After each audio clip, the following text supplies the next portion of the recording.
வணக்க மக்களே, welcome to the ஃபென்சர் show. இன்னைக்கு ஷோவில் நம்ம பார்க்க போகிறது மிஸ்டர் ராணி அப்படின்ற கன்னட மூவியோட ரிவ்யூ. இந்த படம் லைன்ஸ் கேட் ப்ளே ஓடிடி ஆப்பில் தமிழ் டப்பிங்கோட அவைலபிளாக இருக்குது. இந்த படத்தில் தீபக் சுப்ரமணியா தான் லீட் கேரக்டர் ப்ளே பண்ணியிருக்காரு. இந்த படம் ஹீரோ ஆகணுங்கிற கனவோடு இருக்கக்கூடிய ஒரு நபர் ஆக்சிடென்டலாக ஹீரோயின் ஆகிட்டார். அதுக்கப்புறம் நடக்கக்கூடிய சம்பவங்கள் அப்படின்ற மாதிரி கொண்டு போயிருப்பாங்க. அந்த நபர் தான் நம்ம கதையோட ஹீரோ. இவருக்கு சின்ன வயசுலேருந்து ஹீரோ ஆகணுங்கிற கனவு இருக்குது. ஆனால் இவங்க வீட்டில் ஃபோர்ஸ்ஃபுல்லாக இவரை படிக்க வச்சு இன்ஜினியர் ஆக்கிடுறாங்க. இவருக்கு ஹீரோயின் மேலே ஒரு தீரா க்ரஷ் இருக்கும். அவங்களுக்காக பெண் வேடம் போட போய் ஒரு மாதிரி ஆக்சிடென்டலாக நடிகை ஆயிடுறாங்க. நடிகையான இவங்க ஒரு கட்டத்தில் வந்து ஒரு மிகப்பெரிய ஸ்டாராகவே மாறிடுறாங்க. அந்த ஸ்டாராக மாறினதுக்கு அப்புறம் இவங்க வாழ்க்கையில் நடக்கக்கூடிய சம்பவங்கள் என்ன, அண்ட் இவங்களோட லவ் லைஃப் எப்படி போகுது, அண்ட் இவங்க பேரண்ட்ஸை எப்படி சமாளிச்சாங்க, அண்ட் டுவர்ட்ஸ் தி எண்ட் என்ன ஆகுதுன்ற மாதிரி நிறைய விஷயங்களை சொல்லக்கூடிய ஒரு படம் தான் இந்த படம். இந்த படத்தில் எனக்கு பிடிச்ச ரெண்டு விஷயங்கள் பார்த்தீங்கன்னா, ஃபர்ஸ்ட் திங் இந்த படத்தோட டைட்டில் கார்டு.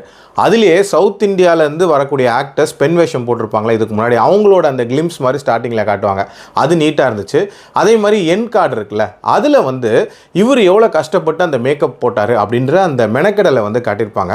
அது ரெண்டும் தான் இந்த படத்தில் நல்லா இருந்துச்சே தவிர, அதுக்கு நடுவில் படம்னு ஒன்று எடுத்து வச்சுருப்பாங்களே, அது சுத்தமாக வேலைக்கு ஆகலை அப்படின்னே சொல்லலாம். இது மாதிரி பெண் வேஷம் போட்டு ஆள் மாறாட்டம் பண்ணுறது அப்படின்றது நம்ம நிறைய படங்களில் பார்த்துட்டோம். ஸோ புதுமை அப்படின்றதெல்லாம் அந்த படத்தில் பெருசாக எக்ஸ்பெக்ட் பண்ணல.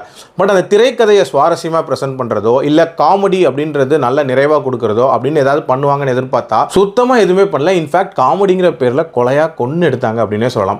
ஆல்சோ நிறைய காட்சிகளை ஸ்டேஜ் பண்ண விதம் அப்படின்றதுமே பயங்கர அன்ஆர்கனைஸ்டாக இருந்துச்சு அப்படின்னே சொல்லலாம். இவங்க சௌரியத்துக்காக நிறைய விஷயங்களை வந்து ஃபோர்ஸ்ஃபுல்லாக திணிக்கிறது அப்படின்ற மாதிரி பண்ணியிருப்பாங்க. உதாரணத்துக்கு ஒரு படத்தில் ஹீரோவும் ஒருத்தர் ஹீரோயினும் ஒருத்தர் அப்படின்ற மாதிரியான ஒரு சினாரியோவை கொண்டு வரணும்.